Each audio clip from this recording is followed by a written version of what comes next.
If you're from New York, you can caress the Spanish moss because the bugs won't bite people from New York.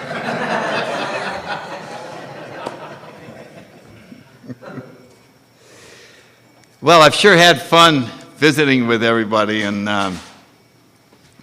that's one of the reasons this is so exciting, is that mostly we're people that don't know each other, and we're meeting others who, for some reason, decided that this was their time to come, and whatever the motive was, it makes for interesting conversations with the people around you. And I think that's one of the highlights of the weekend, is as you get to know one another and start talking about where you're at and what you're doing. And come Sunday, it's really hard to go home. You've just had this special time with people, and so I can feel it and I really enjoy it. Now, the lecture for today is the present moment.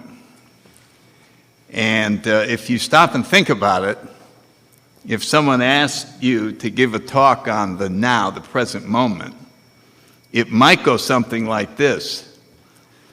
Well, you know, the now, like right now. You know, like not in the future, just now. That's what, you know, it's the present moment. You go, okay, well, that's 1 minute. What about the other 59? Well, if you went over there, it would be now over there. And then you come back, it would be now here. Good, now what about the other 58 minutes? And you suddenly realize that, generally speaking, that's it.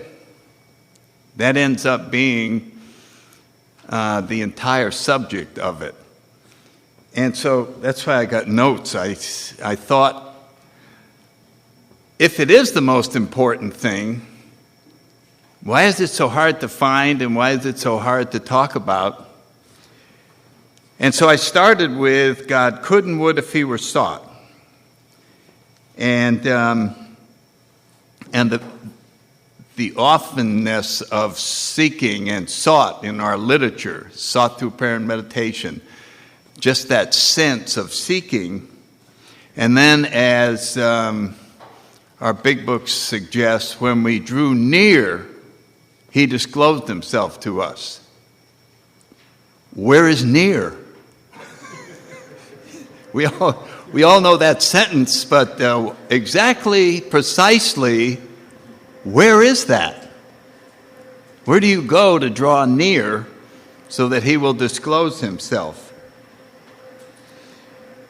And then I went on and wrote, is there a place where people for ages have successfully found God? If so, where is that sacred place? And then here's a little prose.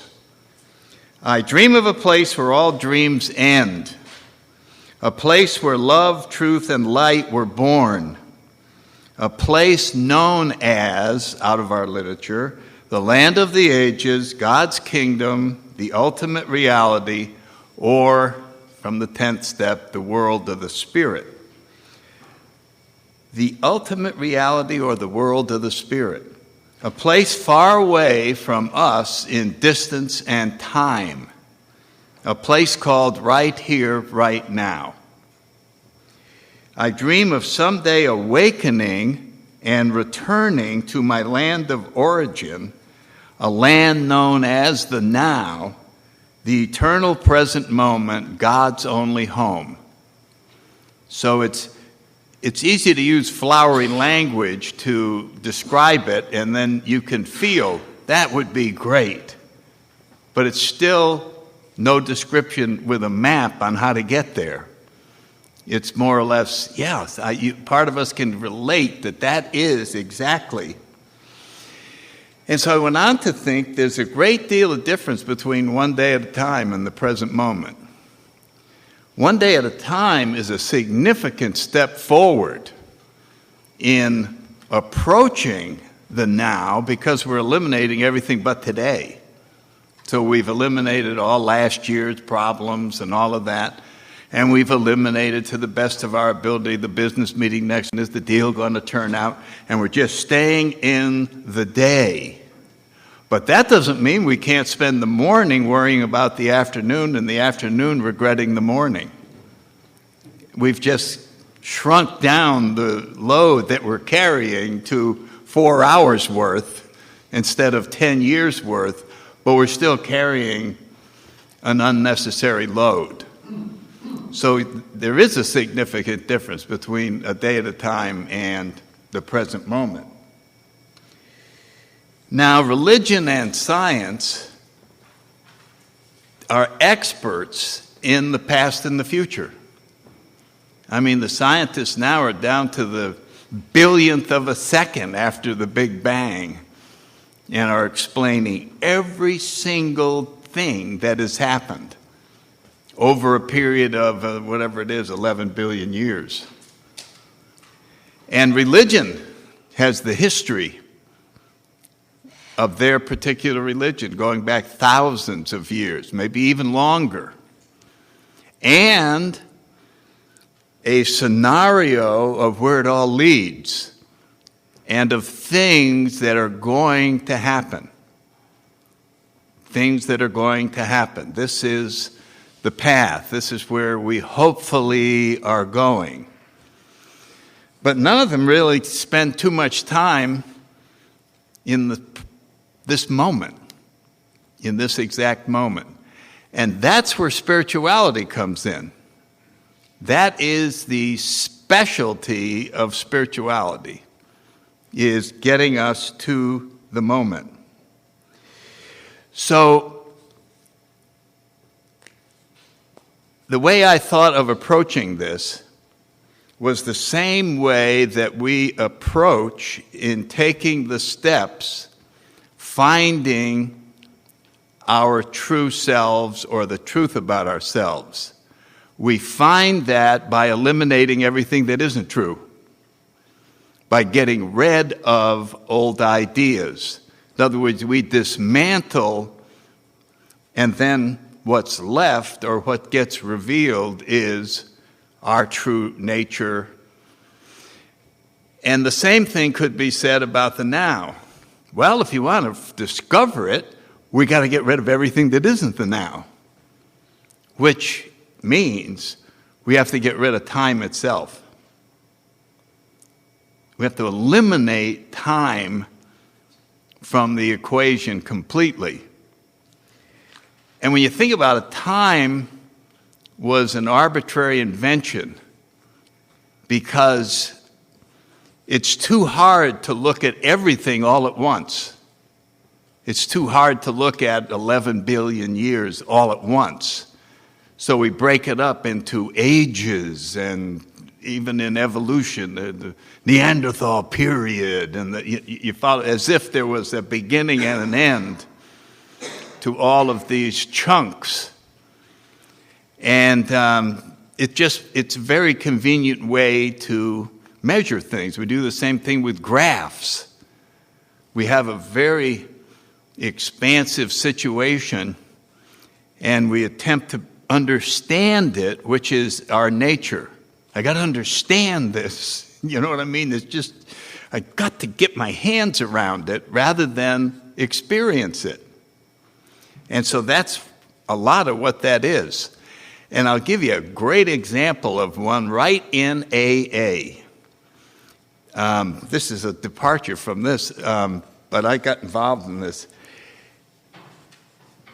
Every 3 years, New York does a census, or whatever they call it, and your group may receive these. They don't do every group. They do a sampling, and then you mail them back in, and you are basically filling in how many members, how much time, how many people have 1 year, 5 years, 10 years, etc.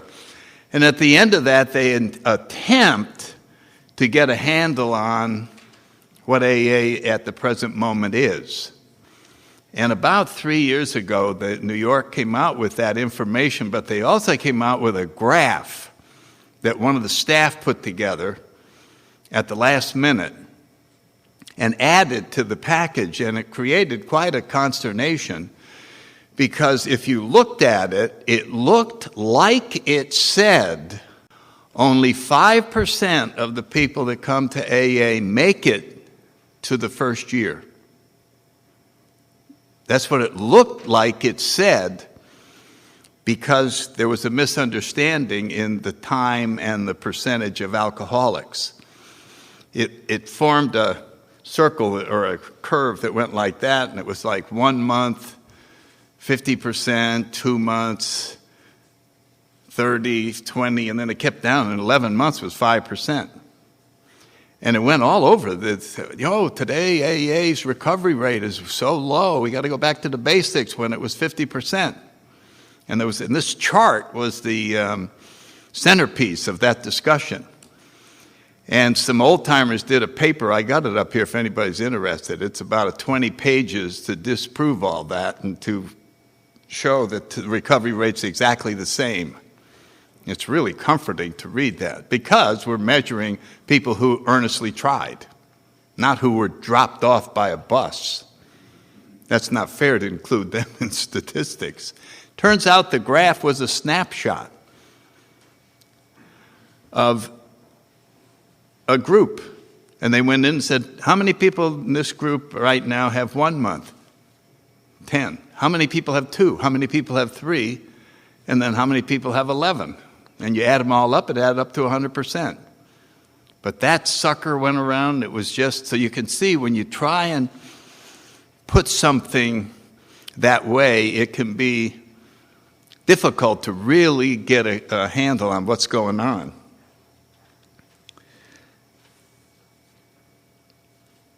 One of the things that a lot of authors talk about is the now is the end of the ego. And it is. The ego specializes in stories about the past and the future and causes us to emotionally react to those stories. And then that creates the whole panic or resentment or whatever about all the events. But the second we're in the moment, there's nothing for the ego to do, and that's where the great peace comes from. We seem to be in a hurry to get to the next moment. If you were to stop somebody and just say, where are you going? I'm going to the next moment. Why? Because it's going to be better than this moment. And our whole lives are based on that. Gotta go. Where are you going? I'm going to the next moment. I'm going over there. Why? It's going to be a lot better than this one. And we've never stopped long enough to totally evaluate this moment and to find out that it's impossible for anything to get better than it already is. That's the great news. There's nowhere to go. There's nothing, no goal that you have to obtain. I heard one speaker say, we're already all that we can ever become. Already. We just have to see it. We just have to uncover it. Anyway, here's a story about the past, the present, and the future. And they got together one day and they said, we're always in conflict. We're always tugging at one another.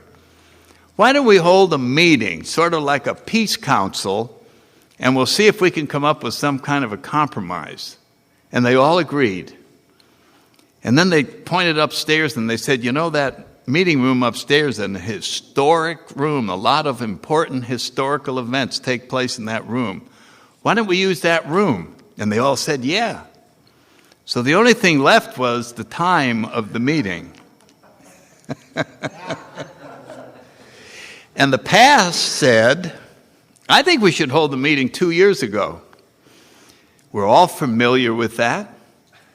It won't be frightening. We know exactly what it is. I think the safest thing, where we'll be the most comfortable, is to go back 2 years ago. And the future said, that would be boring. We already know what that is. I think we should hold it 2 years from now.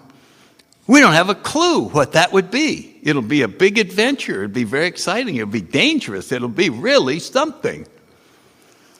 And the now said, well, you guys both make a great case. But if we did go back 2 years ago, when we got there, it would be now. And if we went ahead 2 years, when we got there, it would be now. So I think we ought to be now.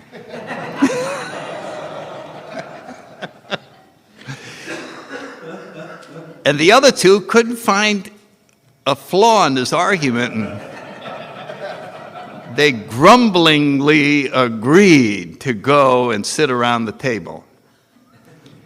And observers pointed out that as they took their seats, there was only one left, and that was the now. And the room got very bright with light due to the absence of the other two players. And I feel that is the wonderful relief of getting rid of everything that isn't the present moment, which is a very heavy burden. And we've told ourselves that we better carry it around because our fathers told us to carry it around, and our bosses told us to carry it around, and the drill sergeant told me to carry it around. And so we've been carrying it around. In essence, we're giving up everything that we've created. We have created. The I, when we ask each other, well, who are you? The answer to that question is what you created. Well, I'm a father, and I'm a businessman, and I'm a lawyer, and I'm a member of the Rotary, and I'm a this, and I'm a that, and I graduated from Princeton, and I also have a master's from here, and I am, and it goes on and on and on. And I hate Republicans, and I wish we'd start another war, and I wish we would, and you go on, and then I don't like this, and I hate my eggs cooked this way, and you see, this would take probably take 2 months to say it all, of who you are, with all of your goals, beliefs, opinions, judgments, the whole thing. So we would have to give up this whole creation. And I think that is spelled out best in the 6th step. We're entirely ready to have God remove. We could substitute the words, my own creation, the real me. Entirely ready. I could rephrase that, entirely ready to move into the now.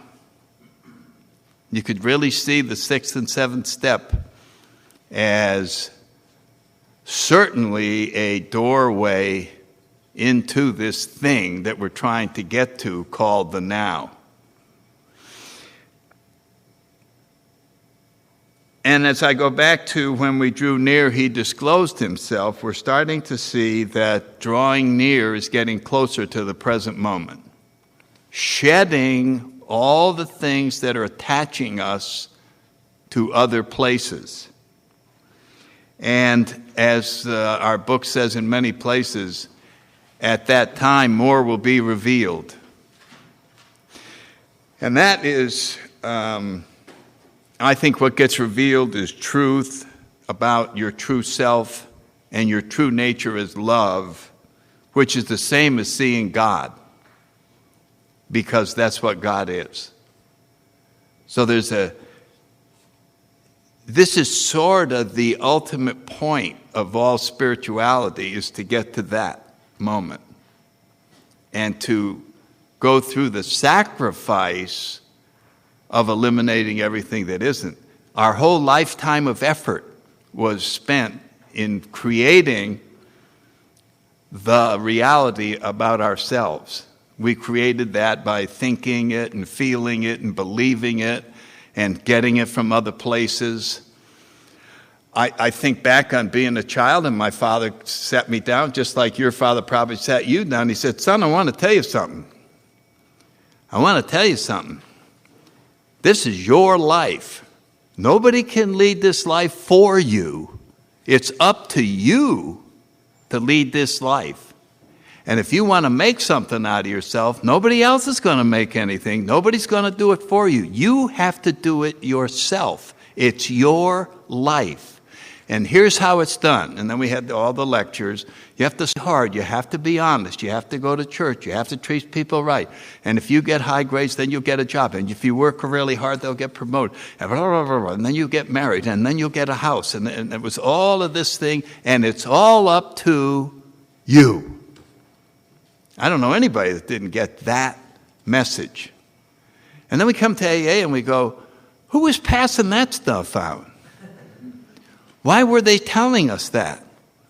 Why didn't they say, it's not your life, it's God's life. Just stay out of the way and let Him make something out of you?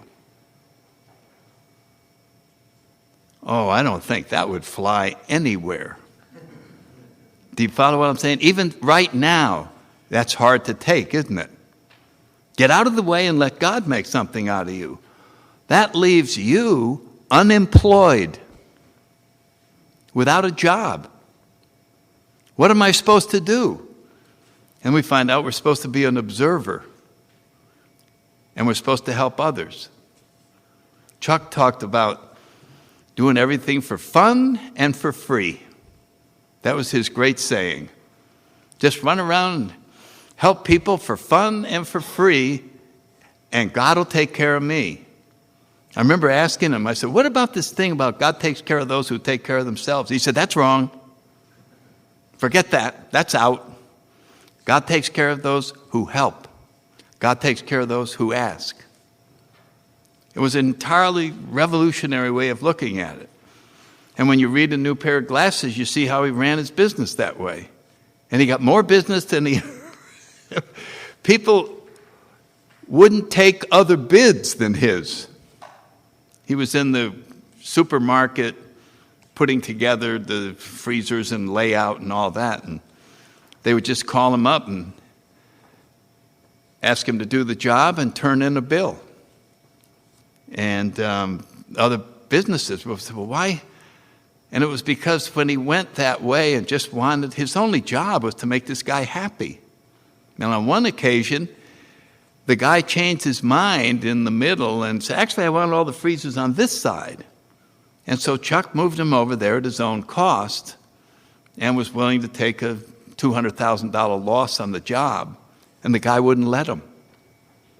Oh, no, you're not going to take a 200. I mean, it's like, are you kidding? Why, they'd take advantage of me in a heartbeat. If they ever saw that I was willing to do that, only they didn't. It was, he just stuck to this, I'll take care of God's kids, and God will take care of me. End of plan. It leaves very little to be done on your own behalf. In recent years, I've came up with a thing for myself. I try not to get too involved in my own life. Now, that's an unusual position to take. And because part of me wants to dwell on problems. There's just an internal thing that was started up in the perpetual motion machine, and I hear it going. You could run out of money too. And I go, listen, you got to. That's a great problem, and I think you should work on it. I'm going to the movies, however, and you just keep working on it, and don't wait up for me. Just go ahead.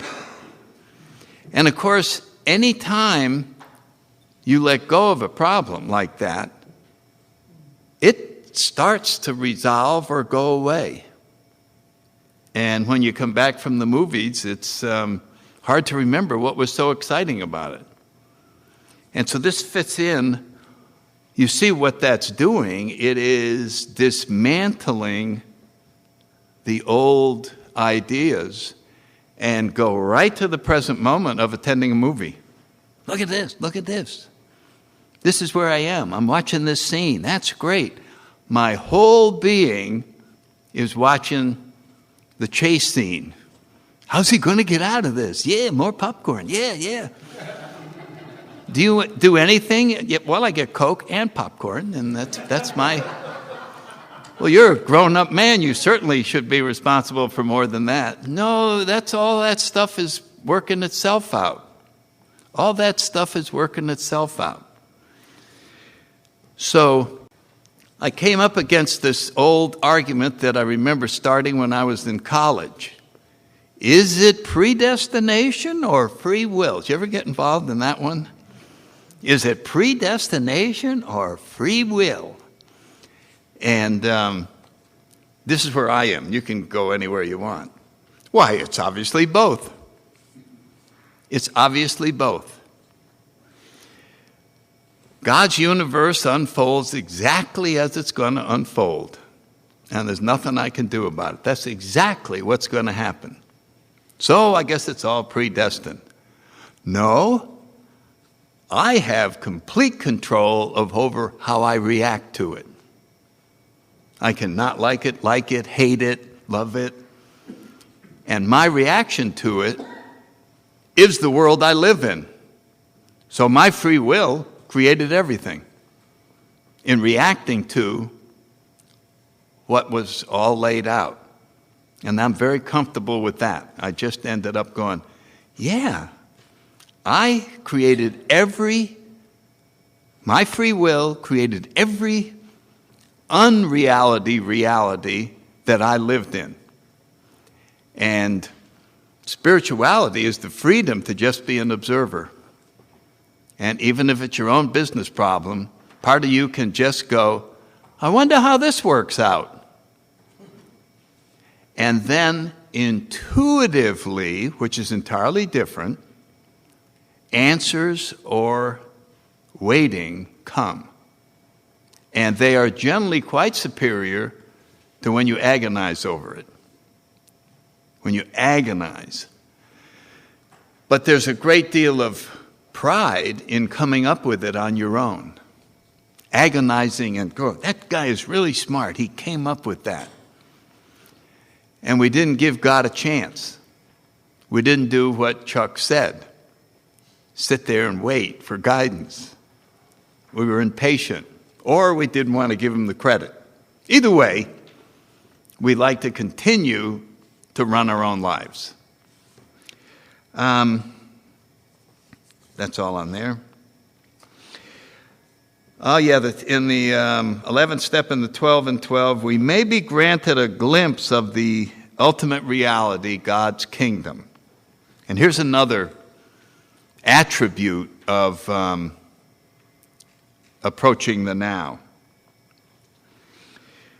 There's, I imagine in this saying, granted a glimpse of the ultimate reality, God's kingdom, that what I see is a door marked the now.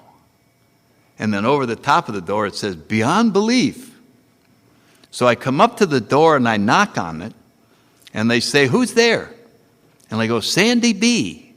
They said, I'm sorry, you can't come in. Come on back when you figure out the mystery of the now. So now I got to go back and ask my sponsor, what the hell is the answer? What's the correct answer if you're going to knock on the door of the now to get admitted? So he whispers in my ear and I go, all right, I'll try that, but that doesn't make any sense. So I go back and I go, knock, knock, knock, and they go, who's there? I'm anonymous.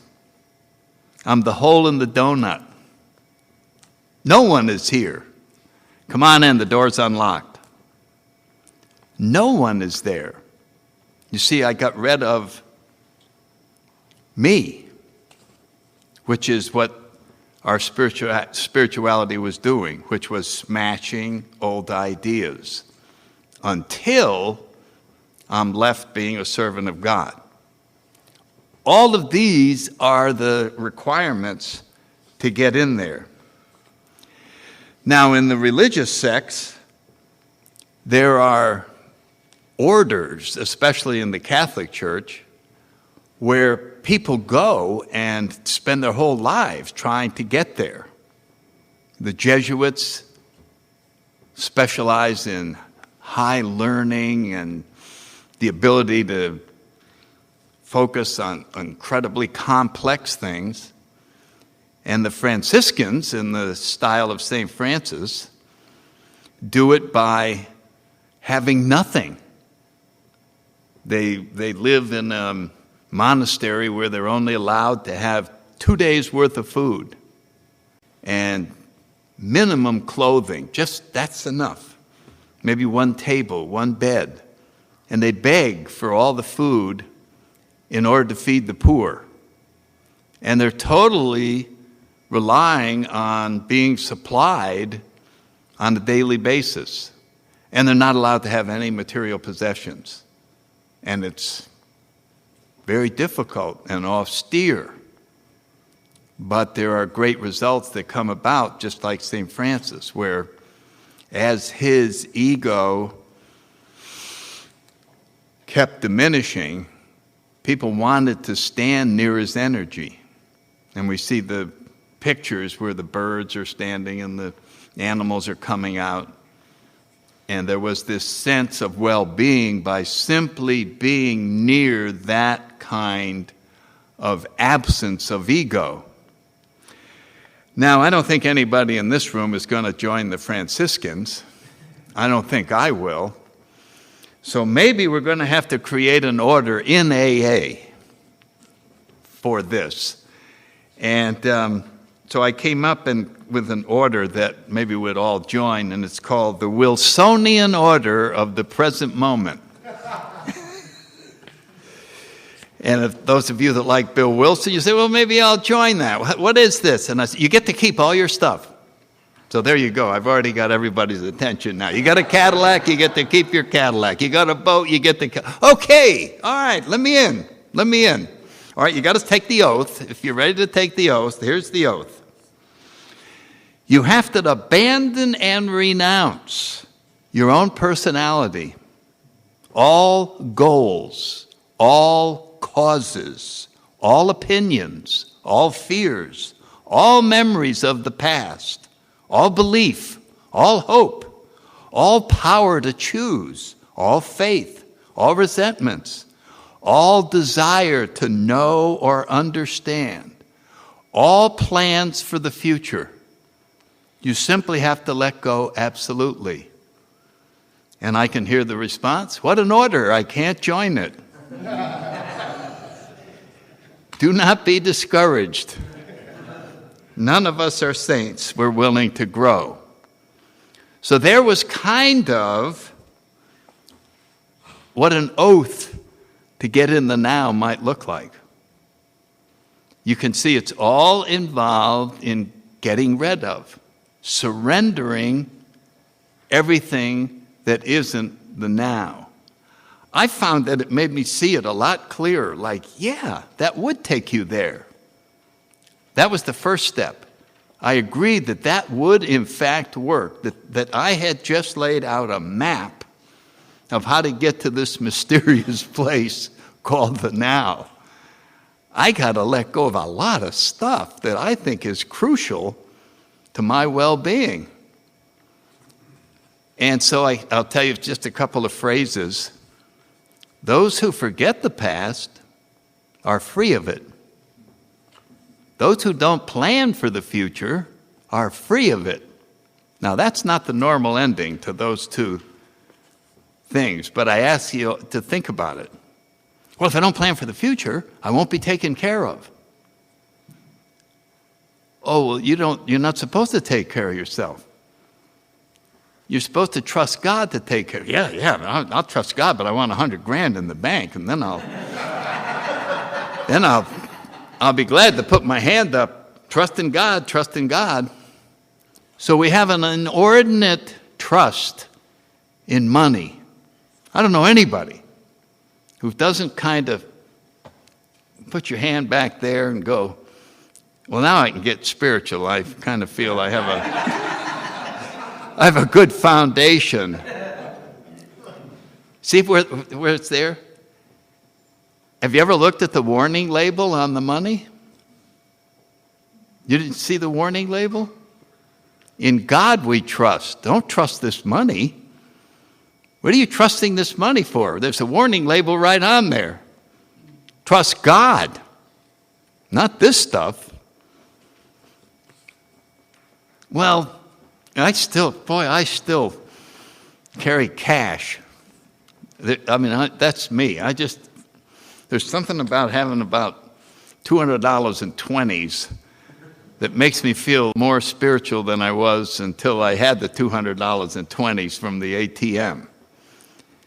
And so, how do I even let go of that? You can see the letting go process is the absolute essence of our entire program. You could reduce our entire program to 2 words, let go. And then all the steps are to find out what you have to let go of. And then even after we find them, as Bill writes in the 12 and 12, though recognized, our defects are still there.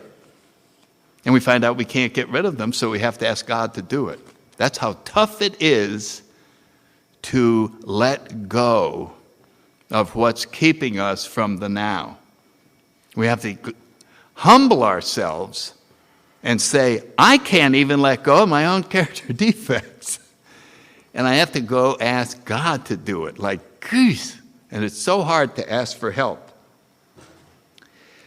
And so then I have some sayings that are related but not completely, and then I got to wrap up on the last page. And these are just sentences with different endings. Do you believe in God? No, I believe in letting go. Now, if you ponder that, that's how you find God. I have to even let go of my belief in God because it's so limited. I have to go beyond my belief in God to contact with God. You have to let go of everything to put your hand out and see if He grabs it. You can't take anything with you, or you're not relying totally on God. Faith is letting go. There is no other need for faith. Faith in anything else doesn't take us to the goal. Letting go does. It takes all the faith you could ever muster to let go of all your beliefs, all your plans, everything that are your traditional ways of navigating through life, your past, everything. Then there's this, this is also part of conscious separation and conscious contact. And it appears by looking at it this way. This concerns life. There's only life. You're part of it. There's no such thing as your life as a separate thing. It's like a leaf on a tree is part of the tree. It doesn't have a life of its own. It is just like the bark and the roots and all of that. It's all part of the life of the tree.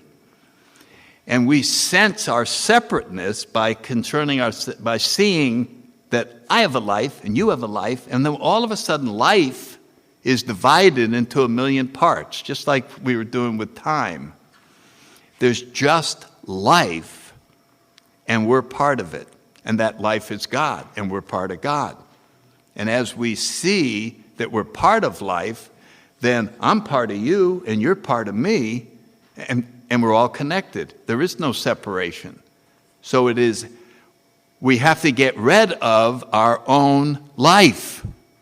And that's what St. Francis says. It's by dying that one awakens to eternal life. So we get rid of the life that we think is separate. You don't die and go in the ground. You kill the ego life. My friend Hal Marley, he loved this story. There was a discussion meeting going on, and it was about killing the ego. Yeah, you got to get rid of it. You got to smash it. I got to kill my ego. I got to kill. And there's a new guy at the meeting listening to all of this, and someone comes in late. And they asked the new guy, what's the topic? He said, suicide.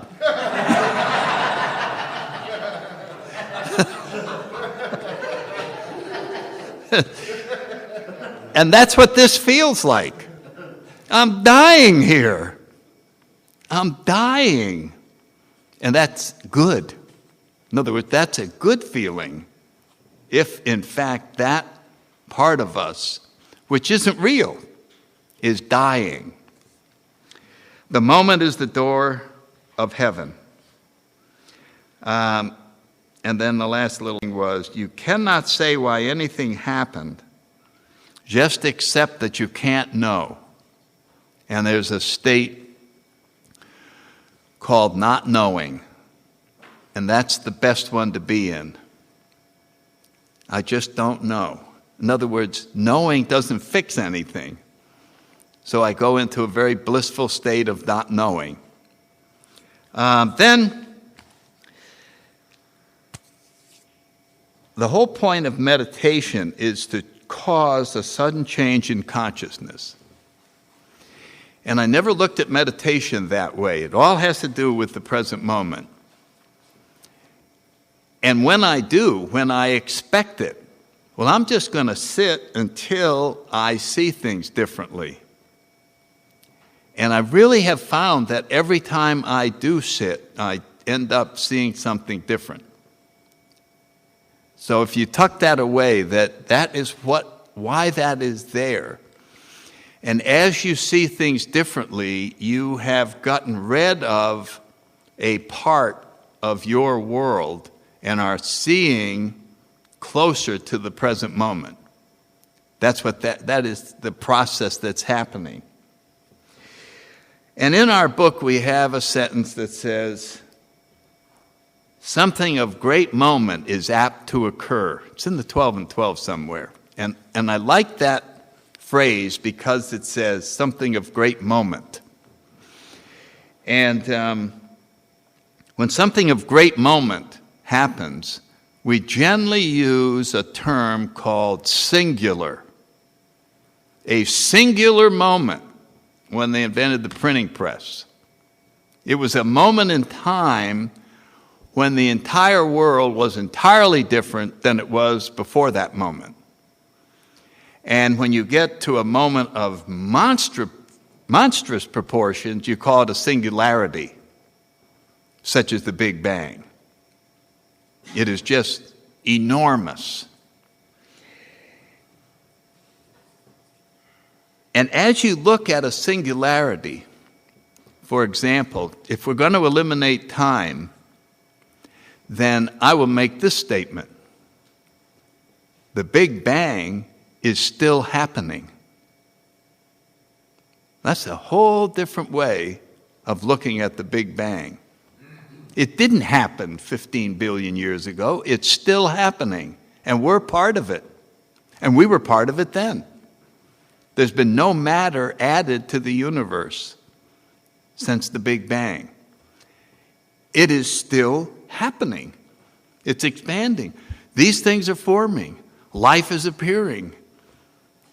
We were manifested out of this. So you can see it's a continuous single moment. It's a whole different way of seeing it.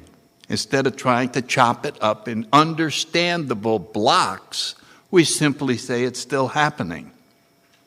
So to draw the parallel to Alcoholics Anonymous, I'm going to suggest to you that there may have been a Big Bang that created AA. Now, this is just making up a story, and we could disagree on the Big Bang. People say the Big Bang occurred when Bill looked at Ebby. Other people say, no, the real Big Bang occurred when Bill was pacing the lobby of the Mayflower Hotel. And the thought occurred to him, I better call an alcoholic. And the third one, the one that I choose for my storytelling purposes, is the awakening in Towns Hospital. That was in late November of 1934. And up until that moment, there was no hope for alcoholics anywhere on earth. Up until that moment. And in that moment, there was hope for alcoholics all over the planet forever. That's what came out of that moment. Out of that instant came a complete release from the obsession to drink and a overpowering vision and desire to transmit this awakening to alcoholics all over the world, one alcoholic talking to another. And I would submit to you that that flash didn't just happen in 1934, but it's still happening, and we're part of it. That's a whole different way of looking. It didn't happen in 1934. It's still happening. That's the moment, and we're in it now. See how different that is to look at than, yeah, that was then and this is now. That is what we're part of. We are integral part of that singular moment. And it's happening through us. And it's happening right now. So those are a bunch of stories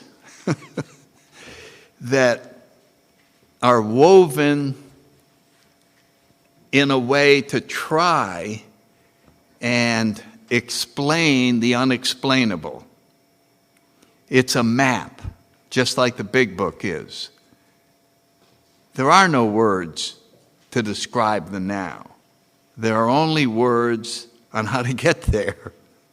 And then the experience of it is yours. You will have that experience. And you probably won't be able to put it into words. But everyone will know that it happened. Just like you know when somebody you're sponsoring gets it. Remember the difference? And they're going, and then suddenly you can see it in their eyes. Hey, maybe these steps do work. You remember that feeling? You can just see it. And so the closer someone gets to the now, the more you can see it. Why? Because they had to get rid of all the burden they were carrying. They had to get rid of all the burden that they were carrying. It's one of the great pictures of God that you can have. He's standing there with his arms out, and all he's saying is, give me all of the burdens and the pain that you're carrying and let me carry them. He's standing right here now. I would like to carry everything for you. And then we just take his hand and trudge the road of happy destiny. It's so simple. It's so wonderful. But I don't really want to do it yet. I want to run a few things myself. I got a few scams I got going. I got a few little things here. So I will almost turn over a lot of this big bag to him, but I got a couple I don't even want him to know about. I got a couple. And so that's why Bill writes in the sixth step, this is the step that separates the men from the boys. The difference between some help and perfect help. And the discussion of perfection occurs in the 12 and 12. Later on, they were trying to put the four absolutes. The whole Midwestern area wanted the four absolutes in our program because they were part of Oxford. As a matter of fact, the Cleveland Intergroup still prints a pamphlet, the four absolutes, and on the back it says AA. And they got some other pamphlets. I mean, that was the real core AA when we got started, the four absolutes. And Bill resisted the four absolutes because he thought a new alcoholic would go nuts trying to achieve perfection. And in the letter he wrote, I snuck them back in the sixth step in the 12 and 12. And that's where he starts talking about perfection. We are having achieved the perfect release from alcoholism. Hey, and then he writes, when you look at that sixth step, we're entirely willing to have God remove all our defects. That's perfection. And so we suddenly went from the big book, Progress Not Perfection, to the 12 and 12, Progress Towards Perfection. We had to lift our eyes up to perfection. Does that mean that we can achieve perfection? No, there's no way. No one possibly ever could achieve it. But we could accept perfect help and be there. Because we got a perfect release from alcohol. I haven't thought about it in 43 years. I have a perfect release from alcohol. And the mystery, as he writes in the sixth step, well, why don't I have a perfect release from pride, greed, lust, envy, gluttony? Why don't I have perfect release from those? I don't want perfect release. I want a little progress. I want to get rid of most of my lust. I want to get rid of most of my greed. I want to get rid of most. Give me 85%, 70, 80, 90. The only help that's available is perfect help. God will not help us to achieve half measures. We have to achieve those on our own. So the struggle, the whole thing we've been talking about, was getting to a comfort level that's here and wanting to go further. And there's just different ways of looking at it, and getting to the now is another way of describing perfection. Gentlemen, that's my best shot at this particular topic. So we're going to stop now and sit around and talk or do whatever we want, but thank you all for your attention.